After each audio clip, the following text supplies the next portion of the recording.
Business updates and case studies, commerce subject studies and motivational content को देखने के लिए सब्सक्राइब करें मेरे यूट्यूब चैनल को और बेल आइकन को क्लिक करना बिल्कुल भी ना भूलें ताकि आपको हर क्वालिटी एडुकेयर वीडियो की नोटिफिकेशंस मिलती रहें। नमस्ते सभी ऑनलाइन परिवार का, पीसीटेल परिवार का मैं फिर से एक बार स्वागत करता हूं। राइट, आज हम बात करेंगे प्रेफरेंस शेयर्स के बारे में। इसके पहले जितने भी आपने लेक्चर्स देखे होंगे, टोटल मेरे अब तक सेशन 4 यानी 4 सेशंस मैं कंप्लीट कर चुका हूं, लेकिन आज हमारा 5वां सेशन है। लास्ट लेक्चर में भी मैंने प्रेफरेंस शेयर्स को कवर किया था, लेकिन फिर से प्रेफरेंस शेयर्स को मैं कवर कर रहा हूं क्योंकि शॉर्टकट लास्ट वाले सेशन में मैंने डिफरेंस बिटवीन को मैंने क्लियर किया था, उसमें भी आपको सारी बातें क्लियर पता चलेंगी। लेकिन क्योंकि स्टडी को बहुत इंपॉर्टेंट तरीके से लेना चाहिए, मैं सारी चीज़ों को फिर से एक बार अच्छे से रिपीट कर रहा हूँ। प्रेफरेंस शेयर्स को एक बार फिर से आपके सामने प्रेजेंट करता हूँ, लेकिन ये सिर्फ फीचर्स ऑफ प्रेफरेंस शेयर्स के बारे में नहीं रहेगा, इसमें हम टाइप्स ऑफ प्रेफरेंस शेयर्स को भी कवर करेंगे। ओके, इसके पहले अगर आपने मेरे कोई भी सेशन को अब तक देखा नहीं है तो मेरी सबसे पहले आपसे रिक्वेस्ट है कि आप उस सेशन को सबसे पहले कंप्लीट करें, उन्हें देखें, ताकि आपकी एक रेगुलरिटी, एक कंटिन्यूटी वाली स्टडी एक लय में आ जाए। उसके बाद अब जब इस 5th सेशन को देखेंगे तो आपको कंटिन्यूसली अपना एक लेसन की कंटिन्यूटी आपको बहुत अच्छे से समझ में आ जाएगी। तो स्टार्ट करता हूँ आज का हमारा जो 5th session. It is all about features of preference shares and types of preference shares. शुरू करते हैं। सबसे पहला पॉइंट है प्रायोरिटी। लास्ट वाले पॉइंट में मैंने आपको बताया था कि सबसे पहले प्रायोरिटी दी जाती है प्रेफरेंस शेयर होल्डर्स को। बिल्कुल करेक्ट। 2 ऐसी बातें हैं प्रेफरेंस शेयर्स के मामले में जिसमें प्रायोरिटी दी जाती है। पहली प्रायोरिटी है in the payment of dividend और सेकंड प्रायोरिटी है in the payment of capital. सबसे पहले जब कभी भी कंपनी प्रॉफिट कमाती है, लमसम प्रॉफिट कमाती है, पहली प्रायोरिटी दी जाती है प्रेफरेंस शेयर होल्डर को। और जब कंपनी वाइंड अप होती है या फिर टर्म खत्म हो जाता है, राइट, प्रेफरेंस शेयर्स कुछ समय के लिए इशू होते हैं, जब टर्म खत्म हो जाता है तो कैपिटल भी सबसे पहले प्रेफरेंस शेयर होल्डर को दिया जाता है। तो डिविडेंड की पहली प्रायोरिटी होती है प्रेफरेंस शेयर होल्डर के पास, और कैपिटल भी जब रिडीम किया जाता है, रिडम्पशन किया जाता है, वापस किया जाता है, तो सबसे पहले दिया जाता है प्रेफरेंस शेयर होल्डर्स को। तो ऐसी ये जो 2 बातें हैं, ये 2 बातों की वजह से इक्विटी और प्रेफरेंस में बहुत बड़ा बेसिक डिफरेंस सामने दिखाई देता है, in the payment of dividend and in the redemption of capital. Second point ये है कि जिस तरह से इक्विटी शेयर होल्डर भी को ओनर्स हैं, उसी तरह ही प्रेफरेंस शेयर होल्डर भी कौन है? They are the co owners of the company, क्योंकि preference shares and equity shares are the part of own capital. Own capital में जो कोई भी इन्वेस्टमेंट करता है उन्हें हम ओनर्स ही कहते हैं, मेंबर्स ही कहते हैं। They are the part owners of the company, they are the co owners of the company. Number 3, preference share holder enjoy fixed rate of dividend. Last हमने देखा था कि प्रेफरेंस शेयर होल्डर्स और इक्विटी शेयर होल्डर्स के जो बीच में difference है, basic difference में एक ये डिफरेंस भी आता है कि इक्विटी शेयर होल्डर का जो डिविडेंड होता है वो फ्लक्चुएटिंग होता है और प्रेफरेंस शेयर होल्डर्स का जो डिविडेंड है वो फिक्स रेट ऑफ होता है। यानी कंपनी कितना भी प्रॉफिट कमाए, कितना भी लमसम प्रॉफिट कमाए, लेकिन equity share holders fluctuating level पे होते हैं, लेकिन प्रेफरेंस हर साल एक fix rate of dividend he enjoy करते हैं। थर्ड पॉइंट है हमारा fix rate of dividend. Equity share holders fluctuating rate of dividend enjoy करते हैं, लेकिन preference share holders fix rate of dividend enjoy करते हैं। हर साल कंपनी जो प्रॉफिट कमाती है, जो लमसम लेवल पे जो प्रॉफिट अर्न करती है, फर्स्ट प्रायोरिटी दी जाती है प्रेफरेंस शेयर होल्डर्स को। प्रेफरेंस शेयर होल्डर्स को पहली प्रायोरिटी दी जाती है और साथ ही साथ फिक्स रेट ऑफ डिविडेंड दिया जाता है। राइट, इसमें कोई भी फ्लक्चुएशन नहीं आता, और कंपनी चाहे प्रॉफिट कमाए या लॉस खाए, फिर भी हर साल प्रेफरेंस शेयर होल्डर्स को डिविडेंड देना कंपलसरी है। आउट ऑफ द प्रॉफिट, फिर से रिपीट करता हूं, out of the profit preference share holders को डिविडेंड देना कंपलसरी है। राइट, अगर बाय चांस अगर कंपनी कोई फाइनेंशियल क्राइसिस से गुजर रही है तो प्रेफरेंस शेयर होल्डर को डिविडेंड क्लेम करने का राइट नहीं है। ये ऐसा पॉइंट है जो आपकी किताब में भी लिखा हुआ है। फाइनेंशियल क्राइसिस के टाइम पे, फाइनेंशियल क्राइसिस का मतलब होता है जब कंपनी बहुत बड़े लॉस से गुजरती है, जब फाइनेंशियली डिस्टर्ब्ड होती है, मार्केट डाउन हो जाता है, शेयर मार्केट शायद क्रैश हो जाता है, और भी कुछ दूसरी वजह हो सकती हैं, कंपनी लॉस के तरफ अग्रसर होती है, बढ़ती रहती है। जब इस तरह की कोई बहुत बड़ी फाइनेंशियल क्राइसिस आती है तब प्रेफरेंस शेयर होल्डर भी डिविडेंड क्लेम नहीं कर सकते, and that's the important point. Number 4, preference share holder को टेम्पररी कैपिटल कहा जाता है। बिल्कुल सही सुना आपने, equity share holder permanent capital है, लेकिन preference share holder temporary capital है। टेम्पररी कैपिटल का मतलब होता है कुछ सालों के लिए इशू होते हैं, 10 years, 12 years, 15 years and so on. But जैसे ही टर्म खत्म हो जाता है, पैसे वापस यानी कैपिटल रिडीम हो जाती है, जैसे हम कहते हैं रिडम्पशन ऑफ कैपिटल। इस वजह से ये टेम्पररी कैपिटल है। ये एक सेफेस्ट इन्वेस्टमेंट है, क्योंकि इसमें प्रॉफिट कंपनी अर्न करे या लॉस में कंपनी चलती हो, फिर भी हर साल डिविडेंड देना कंपलसरी है। और पहली प्रायोरिटी जो दी जाती है प्रेफरेंस शेयर होल्डर को दी जाती है कैपिटल वापस करने में। और इस तरह से कभी भी ये बात आपको याद रखनी है, रूल्स के हिसाब से according to the companies act 2013 कोई भी company irredeemable preference share issue नहीं कर सकती। There is no rule in India कि company irredeemable preference share issue करे। 5, no change in market value. जिस तरह से इक्विटी शेयर्स की मार्केट वैल्यू बहुत ज़्यादा फ्लक्चुएट होती है, क्यों? क्योंकि लगातार कंपनी की प्रॉफिटेबिलिटी, प्रोडक्टिविटी, मार्केटेबिलिटी, एक तरह से अच्छी गुडविल की वजह से कंपनी के लगातार शेयर्स की वैल्यू, स्पेशली इक्विटी शेयर्स की वैल्यू बहुत ज़्यादा फ्लक्चुएट होती है। डिमांड एंड सप्लाई के अप डाउन होने की वजह से इक्विटी शेयर्स के दाम बहुत ज़्यादा अप्रिशिएट भी होते हैं, यानी बढ़ते हैं और कम भी होते हैं। लेकिन ये बेनिफिट, इस तरह का जो एक खास बेनिफिट है मार्केट वैल्यू का अप डाउन होना, वो प्रेफरेंस शेयर्स एंजॉय नहीं करते हैं। प्रेफरेंस शेयर्स में मार्केट वैल्यू ज़्यादा फ्लक्चुएट नहीं होती और इनकी जो कैपिटल एप्रिसिएशन है बहुत लो है, और इसी वजह से प्रेफरेंस शेयर्स को कम परचेज किया जाता है जहां पे रिस्क कम हो, क्योंकि जहां रिस्क कम होता है वहां पे उतना ही प्रॉफिटेबिलिटी कम होती है। प्रेफरेंस शेयर्स एक तरह से सेफेस्ट इन्वेस्टमेंट है, जिनको रेगुलर कुछ ना कुछ रिटर्न्स चाहिए, हर साल कंपनी तरफ से डिविडेंड फिक्स चाहिए, वो प्रेफरेंस शेयर्स में इन्वेस्टमेंट करते हैं। इस वजह से भी प्रेफरेंस शेयर्स में ज़्यादातर मार्केट वैल्यू फ्लक्चुएट या अप्रिशिएट नहीं होती है। Number 6, no voting rights. Preference shares voting rights enjoy नहीं करते। Equity share holders voting rights enjoy करते हैं, हर मामले में मोस्ट ऑफ द एंजॉय करते हैं, और सबसे पॉइंट ये है, लेकिन preference shares voting right enjoy कब करते हैं ये बात जानना बहुत ज़्यादा ज़रूरी है।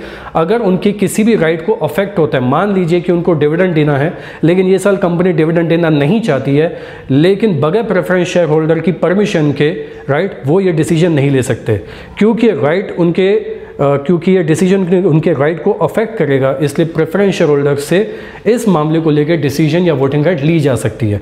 बाकी किसी और मामले में वोटिंग राइट्स नहीं है। नॉर्मली तो voting rights preference share holder enjoy करते ही नहीं है। 7 पॉइंट है कि प्रेफरेंस शेयर्स को एक सेफेस्ट इन्वेस्टमेंट माना जाता है। क्यों माना जाता है?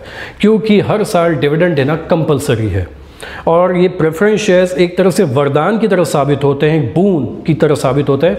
अगर डिप्रेशन आ जाए मार्केट में, किसी भी कंट्री में डिप्रेशन आ जाए जिसमें लगातार रेट ऑफ इंटरेस्ट फॉल होते जाता है, जिसमें अच्छी खासी कमाई करने के चांसेस काफ़ी कम हो जाते हैं, तो एक तरह से इस मामले में प्रेफरेंस शेयर होल्डर एक fix rate of dividend enjoy कर सकते हैं। इसलिए कहते हैं कि preference share is a safest investment, और इसमें इन्वेस्टमेंट करने के बाद कंपनी को, यानी कंपनी प्रेफरेंस शेयर होल्डर को पहली प्रायोरिटी देती है हर मामले में।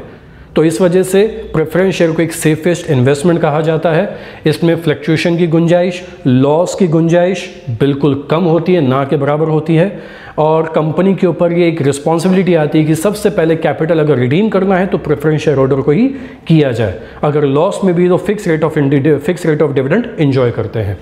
अगला पॉइंट है हमारा फेस वैल्यू। प्रेफरेंस शेयर्स की फेस वैल्यू मिनिमम 100 रुपये से स्टार्ट होती है, या इन द मल्टीप्लाइज ऑफ 100।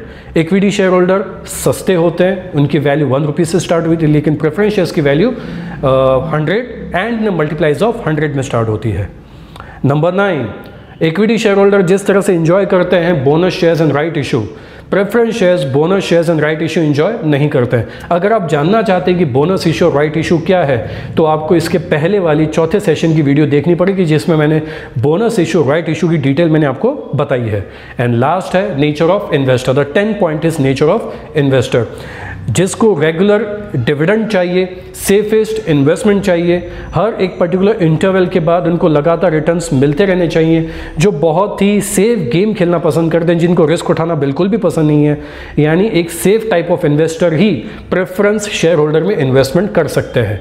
उनके लिए इक्विटी शेयर होल्डर बिल्कुल भी सही नहीं है। If you want to play safe game, if you want to have the fix rate of dividend at the regular interval, अगर आपका टर्म खत्म होने के बाद भी अगर आपको पैसे वापस चाहिए तो प्रेफरेंस शेयर एक बेस्ट ऑप्शन है, और उसी में ही ऐसे इन्वेस्टर जो सेफ खेलना चाहते हैं, preference share is the best choice. Okay, अब हम बात करेंगे टाइप्स ऑफ प्रेफरेंस शेयर्स के बारे में। टाइप्स ऑफ प्रेफरेंस शेयर्स के अंदर टोटल 8 टाइप्स दिए गए हैं, और इसमें एक ऐसा टाइप भी है जो इंडिया में इशू करना अलाउड नहीं है according to the companies act 2013 के मुताबिक। तो वो क्या टाइप है, वो कौन सा प्रेफरेंस शेयर हो, आपको मैं आखिर में बताऊंगा। और अब हम शुरू करते हैं स्टेप बाय स्टेप, एक एक करके सारे पॉइंट को कवर करेंगे। सबसे पहला पॉइंट आता है cumulative preference shares. Cumulative preference shares में एक राइट दिया है, उस राइट का नाम है राइट ऑफ एक्यूमुलेशन। एक्यूमुलेशन का मतलब होता है इकट्ठा करके दे देना। फॉर एग्जाम्पल, मान लीजिए कि कंपनी लगातार 3 सालों तक उन्होंने डिविडेंड पे नहीं किया और चौथे साल कंपनी ने डिविडेंड डिक्लेयर किया है, तो चौथे साल का डिविडेंड पक्का मिलेगा, ज़रूर मिलेगा, लेकिन उनके पिछले 3 साल का भी डिविडेंड कवर होगा। इसे कहते हैं इकट्ठा करके, यानी एक्यूमुलेट करके एक साथ दे देना।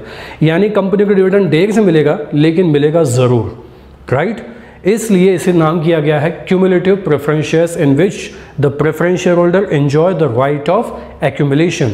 किसी साल अगर डिविडेंड नहीं मिलता है, इसका ये मतलब बिल्कुल भी नहीं निकलता कि वो डिविडेंड लैप्स हो गया है, यानी वो डिविडेंड कभी नहीं मिलेगा। मिलेगा जब कभी भी कंपनी आगे चल के भविष्य में डिविडेंड डिक्लेयर करेगी, तो करंट ईयर का डिविडेंड तो मिलेगा ही मिलेगा, लेकिन पिछले पास्ट ईयर्स का भी डिविडेंड ज़रूर मिलेगा। दूसरा आता है नॉन क्यूमुलेटिव। अब नॉन क्यूमुलेटिव बोला, इसका मतलब वो क्यूमुलेटिव से टोटली अपोजिट है। इसका मतलब है इसमें राइट ऑफ एक्यूमुलेशन का पार्ट नहीं आता है। हर साल डिविडेंड तो मिलेगा ही मिलेगा, ये बात पक्की है, लेकिन अगर बाय चांस कभी किसी साल कंपनी ने अच्छा खासा प्रॉफिट नहीं कमाया, यानी बहुत ज़्यादा क्रिटिकल कंडीशन में चली गई है और वो साल कंपनी डिविडेंड डिक्लेयर करने की हालत में नहीं है, तो वो साल का डिविडेंड लैप्स होना पक्का है। वैसे मैंने फीचर्स में ये कहा था कि कंपनी चाहे प्रॉफिट कमाए या लॉस खाए, डिविडेंड देना कंपलसरी है, लेकिन कुछ ऐसी कंडीशंस भी आती हैं कि कभी शायद कंडीशन बहुत ज़्यादा वर्स्ट हो जाए, तो वो साल डिविडेंड शायद लैप्स हो सकता है, और उसमें आता है अपना नॉन क्यूमुलेटिव प्रेफरेंस शेयर्स। तीसरा पॉइंट आता है पार्टिसिपेटिंग प्रेफरेंस शेयर्स। पार्टिसिपेटिंग, नाम से ही मतलब क्लियर है, पार्टिसिपेट करना। इन शॉर्ट मैं आपको बताऊंगा कि इसमें फिक्स रेट ऑफ डिविडेंड तो मिलता ही है, लेकिन एक्स्ट्रा डिविडेंड एंजॉय करने को भी मिलता है। इस particular type of preference share को इशू करने के लिए आर्टिकल्स ऑफ एसोसिएशन में लिखित ज़रूरी है। आर्टिकल्स ऑफ एसोसिएशन में आपको बता चुका हूँ, ये एक ऐसी कंडीशन है, ऐसी रूल बुक है जिसमें जो चीज़ लिखित रहेगी वही लीगली सारा काम किया जा सकता है। पार्टिसिपेटिंग प्रेफरेंस शेयर्स इशू करने के लिए आर्टिकल्स ऑफ एसोसिएशन में लिखित ज़रूरी है। तो फिक्स रेट ऑफ डिविडेंड मिलेगा, इक्विटी शेयर होल्डर अपना डिविडेंड, फ्लक्चुएटिंग डिविडेंड एंजॉय करते हैं। प्रॉफिट बांटने के बाद भी अगर डिविडेंड मतलब पैसा कुछ डिस्ट्रीब्यूटेबल प्रॉफिट अगर बच जाता है, तो फिक्स रेट ऑफ डिविडेंड के साथ साथ एक्स्ट्रा डिविडेंड एंजॉय करने का मौका भी मिलता है, यानी वो इक्विटी शेयर होल्डर के साथ एक्स्ट्रा डिविडेंड एंजॉय कर सकते हैं। चौथा पॉइंट आता है नॉन पार्टिसिपेटिंग प्रेफरेंस शेयर्स। तो ऑब्वियसली यही, जैसे क्यूमुलेटिव नॉन क्यूमुलेटिव हो गया, उसी तरह पार्टिसिपेटिंग के बाद आता है नॉन पार्टिसिपेटिंग, यानी टोटली अपोजिट। इसको शॉर्ट में मैं इतना ही कहूँगा, जितना मिलता है उसमें खुश रहो, यानी कंपनी को फिक्स रेट ऑफ डिविडेंड ही मिलेगा, एक्स्ट्रा डिविडेंड एंजॉय करने का मौका इसमें बिल्कुल भी नहीं है। That's it. फिफ्थ पॉइंट आता है कन्वर्टेबल प्रेफरेंस शेयर्स। कन्वर्टेबल का मतलब आपको नाम से समझ में आ गया होगा, कन्वर्ट होना। तो इसमें प्रेफरेंस शेयर्स को एक राइट दिया गया है कि टर्म खत्म होने के बाद या पर्टिकुलर फिक्स पीरियड के बाद convertible preference shares equity shares में कन्वर्ट हो सकते हैं, राइट। आप पहले भी ओनर थे, अभी भी ओनर रहेंगे, लेकिन फ़र्क आ जाता है। पहले आप प्रेफरेंस थे, उसमें आपको पहली प्रायोरिटी थी, डिविडेंड की प्रायोरिटी थी, उसमें आपको रिडम्पशन ऑफ कैपिटल की प्रायोरिटी थी, लेकिन क्योंकि आप प्रेफरेंस शेयर्स के बाद डायरेक्टली किस में कन्वर्ट हो जाते हैं, इक्विटी शेयर्स में, तो इसमें प्रायोरिटी खत्म हो जाती है। इसमें आपको वो सारे राइट्स मिलेंगे जो इक्विटी शेयर होल्डर को राइट्स दिए गए हैं। अगर आपको अभी भी नहीं पता कि इक्विटी शेयर के क्या राइट्स हैं, उसके क्या फीचर्स हैं, तो इसके पहले वाली वीडियो में, इसके पहले वाले सेशन में मैंने आपके सामने पूरे इक्विटी शेयर्स के फीचर्स प्रेजेंट किए हैं। तो ये बात को समझने के लिए आपको सेशन 4 देखना ही पड़ेगा। ओके, तो कन्वर्टेबल प्रेफरेंस शेयर्स वो होते हैं जो इक्विटी शेयर्स में कन्वर्ट होते हैं, और उसके साथ साथ आपको बाकी राइट्स में एंजॉय करने को ज़रूर मिलते हैं, लेकिन ये कंपलसरी नहीं है। अगर आपको लगता है कि कंपनी की मार्केट वैल्यू बहुत अच्छी चल रही है, तो आप इक्विटी शेयर होल्डर बने, या फिर आप ऑप्शन ले सकते हैं कि मुझे मेरा सारा पैसा वापस चाहिए, तो आप अपना कैपिटल कंपनी से रिडीम करवा सकते हैं। 6 पॉइंट आता है non convertible preference shares. In short ऐसे ये कहेंगे, टर्म खत्म, पैसे वापस, इसमें कन्वर्जन की कोई भी गुंजाइश नहीं है। Preference share holder can not be converted into equity share. 7 point है रिडीमेबल प्रेफरेंस शेयर्स। आपने 2 वर्ड सुने होंगे, एक था रिडीमेबल, एक था रिडम्पशन। दोनों का मतलब सेम है, रिडम्पशन या बोलें या रिडीमेबल बोलें, दोनों का मतलब यही है, paying back the capital, capital वापस करना। तो 7 पॉइंट में यही बात बताई गई है कि टर्म खत्म होने के बाद सभी प्रेफरेंस शेयर होल्डर को सारा कैपिटल कंपनी वापस कर देती है। क्योंकि ये बात मैंने आपको प्रेफरेंस शेयर्स की फीचर्स में बताया है कि preference share holder temporary capital है, यानी कुछ समय के लिए, कुछ नंबर ऑफ ईयर्स के लिए इशू होते हैं, और जैसे ही टर्म खत्म हो जाता है कंपनी आपको सारा कैपिटल रिडीम कर देती है। रिडम्पशन करने के लिए कंपनी डिविजिबल प्रॉफिट का भी इस्तेमाल कर सकती है, या फिर दूसरा तरीका भी है कि शेयर इशू करके जो कैपिटल कमाया गया है, यानी कोई नया फ्रेश इशू होगा, यानी एक हाथ से पैसा आएगा तो दूसरे हाथ से पुराने प्रेफरेंस शेयर होल्डर्स यानी रिडीमेबल प्रेफरेंस शेयर होल्डर्स को रिडीम कर दिया जाएगा। तो ये 2 तरीके हैं, either from the divisible profit और from the fresh issue of shares the company can redeem the right amount, the capital to the preference shareholder. And the last one is irredeemable preference shareholder. irredeemable का मतलब मैं पहले ही बता चुका हूं, जिसमें capital वापस नहीं मिलता। और section 51 of 1 or you can say subsection 1 of the Companies Act 2013, company cannot issue irredeemable preference shares. I repeat it again, company cannot issue irredeemable preference shares, section 55 subsection 1 Companies Act 2013 के मुताबिक, क्योंकि इसमें capital company के wind up हो जाने के वक्त ही मिलता है। वाइंड अप का मतलब होता है जब कंपनी पूरी तरह से फाइनेंशियली ख़त्म हो जाती है, वाइंड अप होने के बाद ही कैपिटल मिलने के चांसेस हैं। तो ऑटोमेटिकली ये थोड़े से इक्विटी जैसे लगते हैं, थोड़े से ऑर्डिनरी शेयर्स टाइप ऑफ लगते हैं कि कंपनी का वाइंड अप होने तक आप कंपनी के प्रेफरेंस शेयर होल्डर बने रहते हैं, वाइंड अप होने के टाइम पे ही आपको कैपिटल वापस मिलेगा। लेकिन इस तरह के शेयर्स इंडिया में अलाउड नहीं हैं। मैं फिर से वही बात रिपीट कर रहा हूँ, This kind of shares, इस तरह के shares are not allowed. A company cannot issue irredeemable preference shares according to section 55 of 1 according to the Companies Act 2013. तो ये था आज हमारा टोटल टॉपिक। मैंने आपके सामने आज features of preference shares and types of preference shares को पूरा कवर अप किया है। इस वीडियो को शुरू से लेके एंड तक पूरा एक साथ अच्छे से देखें, तभी आपको प्रेफरेंस शेयर्स का हर एक कंसेप्ट, हर एक टाइप अच्छे से समझ में आएगा।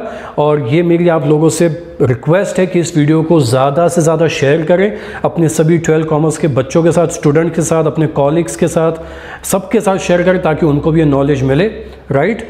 And don't forget to subscribe my channel and please click the bell icon ताकि आपको लगातार हमारे इस PCTL यूट्यूब चैनल की वीडियो की नोटिफिकेशंस लगातार मिलती रहें। शेयर करें, लाइक करें और कमेंट करके बताएं कि आप और कौन से टॉपिक को कवर करते हुए देखना चाहते हैं। मैं आपके सामने वो चीज़ कवर करूं, डिटेल में बताऊं और वो वीडियो प्रेजेंट करूं आपके सामने। तब तक के लिए नमस्ते, जय हिंद, मिलते हैं फिर से।